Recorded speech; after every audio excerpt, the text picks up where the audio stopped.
మూలంగా వినికిడి దెబ్బతినడం, అలాగే శరీరంలో కణితులు తయారవడం వంటి విపత్తులు పొంచి ఉన్నాయని అనేక పరిశోధనలు చెబుతున్నాయి. ఈ నేపథ్యంలో మొబైల్ వాడకంతో వచ్చే అనర్థాల గురించిన మరిన్ని వివరాల్ని ఇప్పుడు తెలుసుకుందాం.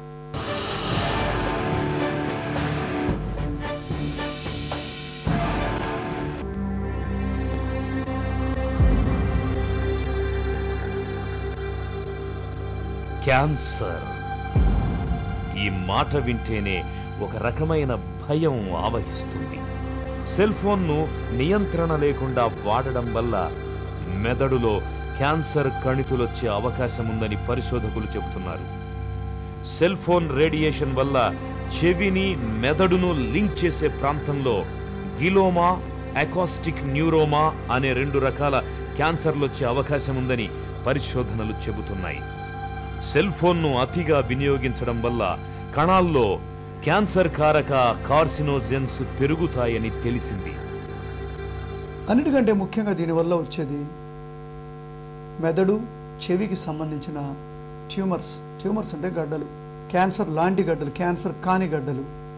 20 ఏళ్ల వయసు కంటే తక్కువ ఉన్న పిల్లల్లో 50% క్యాన్సర్లకి సెల్ ఫోనే కారణం కావచ్చు ఫ్యూచర్లో అని గట్టిగా చెబుతున్న ఎన్నో గొప్ప స్టడీస్ ఇప్పుడు ఉన్నాయి. పిల్లల్లో తల సైజు చిన్నగా ఉండడం, కణజాలం ఇంకా పెరుగుతూ ఉండడం, నాడీ వ్యవస్థ ఇంకా వృద్ధి చెందుతూ ఉండడం లాంటి కారణాల వల్ల పిల్లలు సెల్ ఫోన్ రేడియేషన్ ప్రమాదానికి ఎక్కువగా గురయ్యే అవకాశం ఉందని సర్వేలు చెబుతున్నాయి. ఫలితంగా పిల్లల్లో జ్ఞాపక శక్తి సన్నగిల్లడం, నేర్చుకునే సామర్థ్యం తగ్గడం, ఇంకా ప్రవర్తనాపరమైన లోపాల వంటి సమస్యలొచ్చే అవకాశం ఉంది. అలాగే గర్భిణీలు ఎక్కువగా సెల్ ఫోన్ వాడితే పుట్టబోయే పిల్లల్లో అవకరాలొస్తాయని, పురుషుల్లో వీర్య కణాల సంఖ్య తగ్గుతుందని కూడా పరిశోధనలు చెబుతున్నాయి. మన ఒక అడల్ట్ అంటే ఒక మామూలు ఏజ్లో ఉన్న మనిషి యొక్క మన కపాలం స్కల్ ఉంది కదా, దీని గోడలు చాలా మందంగా ఉంటాయి. తర్వాత మనం బయట నుంచి centre core of the brain మధ్యలోకి, మెదడు మధ్యలోకి వెళ్ళాలి అంటే ఈ మైక్రోవేవ్స్ చాలా తీవ్రంగా దూసుకొని పోవాలి.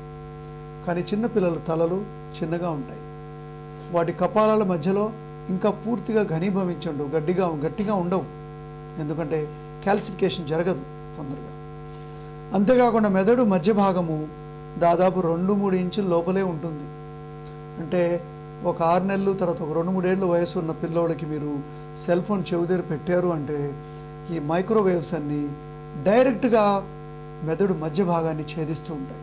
వీళ్ళందరికీ చాలా తీవ్రమైన పరిణామాలు హెల్త్ పరంగా కలుగుతాయని అందరూ కూడా ఆక్రోశిస్తున్నారు, భయపడుతున్నారు ప్రపంచం అంతా శాస్త్రవేత్త. మొబైల్